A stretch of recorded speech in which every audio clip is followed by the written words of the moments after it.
시장님 아까 저 문답하실 때 제가 들어보니까 서울 서구지법 체포영장에 대해서 수사권 소재 등등의 문제가 있기 때문에 정당한 것인지 좀 판단하기 어렵다 이런 취지로 말씀을 하셨는데 사실이죠? 네, 저로서는 거기에 대한 전문적인 지식이 없습니다. 그렇습니다. 그래서 판단하기 어렵다 이렇게 말씀드렸어요. 근데 서울지법 체포영장을 누가 발부했죠? 서울지법에 그 체포영장 발부가 누가 있죠? 법원에 판사가 있죠. 체포영장 발부는 법상으로 판사가 그렇죠. 있죠. 그러니까 그 발부가 잘못됐다는 건가요? 그 발부는 우리나라 법 전문가가 한 건데 전문적 지식을 갖춘 사람이 한 건데 그 부분에 대해서 제가 판단을 어떻게 할 수가 없잖아요. 그게 무슨 말이에요? 그거 행정하시는 분이 아니 법원이 판단을 지금 체포영장을 받아들이겠다 이 발부했다는 말이에요. 것에 대해서 그것이 옳으냐 그러냐를 저한테 판단하시라고 그러면 저는 이렇게 얘기 드릴 수밖에 없지 않습니까? 판사는 영장을 발부할 권한이 있는 것이고 거기에 따라서 발부되었다라고 하는 그러면 이야기를 저는 분명히 알고 있습니다. 그 체포영장을 전문적 지식이 없는 분이 네. 전문적 지식이 있는 사람이 했는데 그게 지식도 없으면서 그 당부에 대해서 판단한다는 게 말이 안 되잖아요. 그러니까 판단 안 합니다. 뭐 안 하고 우리도 있지 않습니까? 그런 판단을 따라야죠. 자, 그 다음에요. 영장 집행에 대해서 불응한 사실에 대해서는 어떻게 생각하십니까? 아니 그 부분에 대해서 자꾸 아니요. 되는 말씀인데요. 이거는 행정가로서 굉장히 중요한 부분이기 때문에. 행위에 아니, 대한 잠깐만요. 개인의 문제를 잠깐만요. 판단합니까? 아니 잠깐만요. 영장 불응 집행에 대해서 불응을 했잖아요. 윤석열 전 대통령 측에서 불응을 네, 했잖아요. 그렇게 알고 있습니다. 그것도 판단이 잘 안 되시나요? 왜 불응을 했는지 또 응하지 않았는지 또 어떻게 할 것인지에 대한 제가 자세한 정보가 없고 그러니까요. 법원의 지식이 없기 때문에 그러니까 법원에서 잠깐만요. 법원에서 충분히 검토해서 발부한 영장인데도 불구하고 그 영장의 당부에 대해서 판단을 못하겠다. 그 다음에 법원에서 발부된 영장이 집행되는 과정을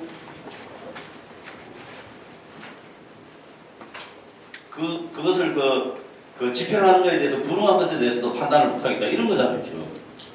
그런 견해는 단체장으로서 마땅히 수정돼야 한다고 봅니다. 존중해야 된다 기본적으로. 그다음에 말씀하시는 그게 세종시장으로서 지금 판단하고 결정해야 되는 문제라고 저는 생각하지 않습니다. 자 한번 보십시오. 국가기관의 일 아닙니까? 그러니까 그게 행정가로서의 기본적인 소양과 관련되기 때문에 물어본 겁니다.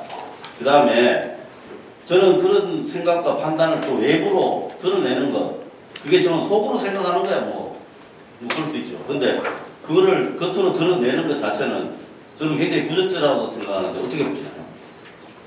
제가 법적인 판단에 대해서 정당하다 아니다라는 말씀드리기는 제가 어렵죠. 제 입장이 그렇기도 하고. 알겠습니다. 그러나 저도 정치인으로서 정치적인 문제라고 하면 저도 판단할 수 있고 이게 정치적인 문제라고 생각하시는 거예요. 예. 저는 법 지상계엄에 비상계엄에 대해서 정치적 문제라고 시장님 생각합니다. 잠깐만요. 시장님께서 비상계엄에 대해서 어떤 입장을 가지고 있는지 내심 어떤 생각을 하고 있는지에 대해서는 충분히 짐작하고도 남습니다. 그런데 그것을 이런 식으로 외부로 표출을 하는 그것도 궤변을 통해서 표현하는 것에 대해서 저는 매우 부적절하다고 생각합니다. 그 다음에 시장으로서 행정을 하시면은 어떤 이기적 주장 때문에 어려움을 겪는 경우가 많죠.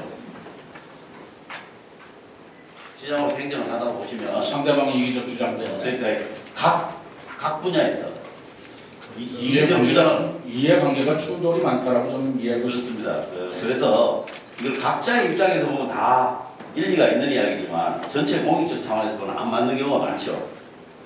그래서 이 다원화된 사회에서는 정치, 행정 하시는 분들이 이 책임감을 가지고 공익적인 지향점을 찾아야 된다. 이게 기본적인 자세 아니겠습니까? 그렇습니다. 근데 보니까 해수부 이전을 반대하셨어요. 네, 반대했습니다. 예. 저는 세종시 입장에서는 충분히 그럴 수 있다고 생각합니다. 그렇지만 국가 전체 입장에서는 맞지 않다고 봅니다. 지금 부산이라는 도시는 노인과 바다라는 이 조롱과 위협을 동시에 겪고 있는 도시입니다. 물론 저는 제가 또 부산의 입장에서만 이야기하고자 하는 게 아닙니다. 그 다음에 세종시는 앞으로 대통령실, 국회 이런 진짜 다른 도시에서는 상상도 못하는 도시들이 그 기관들이 이전해올 계획으로 되어 있습니다. 저는 다른 도시들이 봤을 때는 세종시가 굉장히 부러운 도시거든요. 그런 측면이 있다고 보지 않습니까? 우리가 대통령실과 국회의사당을 세종에서 만드는 거나 또 세종시라는 도시를 아니, 지금 가만히 이야기하십시오. 만드는 것 자체가 국가적 목적에서 만든 것이라고 봅니다. 자, 그러니까 세종 시민을 위해서 세종시가 만들어진 게 아니고 국가 균형 발전, 지방국권이란 상징 도시로 만들어야 된다고 생각을 하고 국가 있고요. 균형 그렇다면 발전을 국가 보면 균형 발전과 지방국권에 부합되는 정책을 유지해야 한다는 게 옳다고 저는 생각합니다. 그게 제가 아까 이야기한 특정 분야의 이기적 주장입니다. 왜 국가 균형 발전이라고 하는 게 발전이 세종시만을 위한 게 아니라니까요. 그렇습니다. 왜? 그렇습니다. 이거는 국가 전체를 놓고 하는 거기 때문에 이렇게 그렇습니다. 판단할 수 있는 거 아닙니까? 그 다음에 제가 지역구가 경기도 화성시입니다. 지금 세종시에는 지법 설치가 확정됐잖아요. 그렇습니다. 경기도 화성시는 인구가 100만 명이 넘어요. 그런데 판사 한 명이 출장 나오면 10억 원도 없어요. 몇 년째 이야기하는데 안 해주고 있어요. 그 다음에 보통 교부세 이야기 하시지 않습니까? 십수년째 화성시는 1원도 없어요. 그게 무슨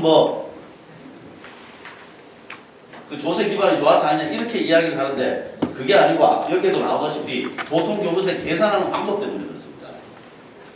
그래서 세종시의 입장에서 말씀하시는 건 좋은데 전체적인 관점을 좀 자꾸 좀 넣어주셨으면 좋겠어요. 대통령실도 오고 국회도 오는데 그렇게 말씀하시니까 다른 지역에 있는 분들이 아마 공감하기가 좀 힘들 겁니다. 그렇게 생각하실 수 있으면 이해합니다. 그러나 대통령실과 국회의원이 세종시를 위해서 오는 건 아니지 않습니까?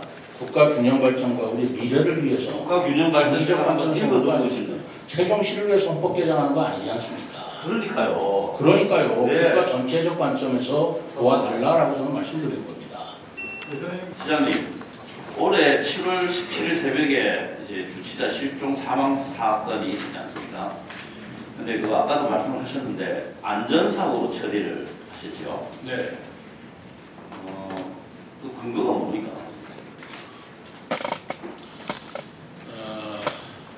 외형으로 봤을 때 재해 사건인데 재난 처리할 때는 매뉴얼이 있습니다. 그러니까 매뉴얼상 볼 때 이건 안전사고로 분류되는 사건이라고 판단했기 때문에 그러니까 인명 피해 예상 지역 통제를 따르지 않았다 이거죠. 이유가 그러니까 한 가지 딱 이유 때문에 안전사고가 재난사고가 아니고요. 이거 판단을 누가 했어요? 그럼 우리 시민안전실에서 실장입니까? 뭐 실장님 나와 계시면은 뭐 구체적인 이유를 좀 말씀해 주시죠.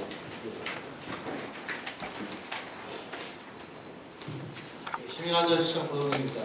행안부 지침에 따르면은 규정이 있습니다. 그 규정에 따라서 제가 규정을 보고 이야기합니다. 그렇습니다. 그러니까 구체적인 규정이 뭐냐고요? 그 하천을 통제한 상황에서 그 하천 통제를 제가 아까 이야기했던 게 맞죠? 예? 인명피해 예상지역 통제를 따르지 않았다. 그죠? 이거? 그렇습니다. 네, 그렇습니다. PT를 좀 올려주십시오. 지금 왼쪽이 세종시고요. 오른쪽이 광주입니다. 지금 보시면 왼쪽은 지금 아주 낮은 수준으로 쇠사슬을 이렇게 걸어놓으셨죠. 시장님 답변하시면 됩니다. 그러니까 저거는 쇠사슬을 걸어놔도 그냥 걸어서 들어가면 됩니다. 근데 오른쪽으로 보시면 누가 보더라도 이게 들어가면 안 되게 해놨구나라는 걸 알 수 있잖아요. 세종시 통제는 외형만 봤을 때 단순 면피용이고 그냥 흉내만 낸 문제입니다.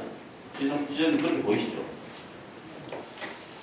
하천의 양태에 따라 저희들이 달리 조치할 수밖에 없습니다. 이 제천은요 사면이 다 열려있는 자연 네, 제천, 압니다. 자연 하천입니다. 네, 압니다. 제가 중기부장 할 때 여기 산책 많이 갔어요. 네, 그런 네. 어떤 광주 감수전 어떤지 잘 모르겠습니다만 자, 그 그러니까요. 입구를 막아서 통제할 수 있는 정도라면 그렇게 해야 되겠죠. 그러니까 저기에 쇠사슬 하나만 걸쳐놓으면 들어가는 바인지 안 들어가는지 인식하기 좀 힘들잖아요. 특히 어두운 밤에는. 그 다음에 그런데 하천공원 통제시설을 위한 통제를 위한 규정이나 기준이 없죠. 세종시에 어떻게 없어요. 네. 잘못됐죠. 잘못됐잖아요. 연구해 보겠습니다. 광주시 같은 경우는 뭔가 저런 기준이 있을 겁니다. 이거는 관치장의 업무상 과실로도 해석될 수가 있는 그런 상황입니다. 그런데 안전사고를 주장한다? 저는 앞뒤가 안 맞다고 생각해요. 저는 누가 봐도 제 사고의 가능성이 훨씬 더 크다고 봅니다. 지금 이거 국조실에서 조사하고 있는 거 맞습니까? 네, 맞습니다. 네, 뭐 국조실에서 조사 중이니까 뭐 국조실 판단에 맡기겠습니다만. 저희들 시에는 국조실 조사가 일부 통보된 바가 있습니다. 예, 뭐 아직 저 조사가 완결된 건 아니죠. 저희 시에 관해서는 완결되고 결과가 뭡니까? 예, 해남부에 통보가 돼서 해남부에 통보를 저희들이 받은 바 있습니다. 그 결과가 뭡니까? 앞으로 그 서로 연락 체계를 잘 해라라는 내용의 취지였습니다. 연락 체계를. 예, 소방이나 경찰이나 그런 것들에 대한 체계를 잘 맞추고 그리고 보고 체계를 안전사고 여부에 대해서는 어떻게 되어 있나요? 이 부분에 대해서는 저는 언급을 없는 걸로 알고 있습니다. 여기서 판단을 안 했나요? 그럼 제가 저도 국조실 자료를 받아서 보도록 하겠습니다. 어쨌든 예, 보고 체계와 앞으로 상호 연락 체계 두 예. 가지였다고 어쨌든 포구시의 하천공원 투입 통제 지침에 대해서는 정비가 필요하다는 것은 동의하시죠? 그렇습니다. 상황에 따라서. 예.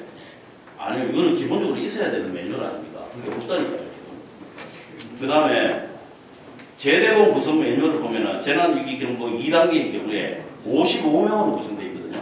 근데 수색 구조 구급 담당이 한 명입니다.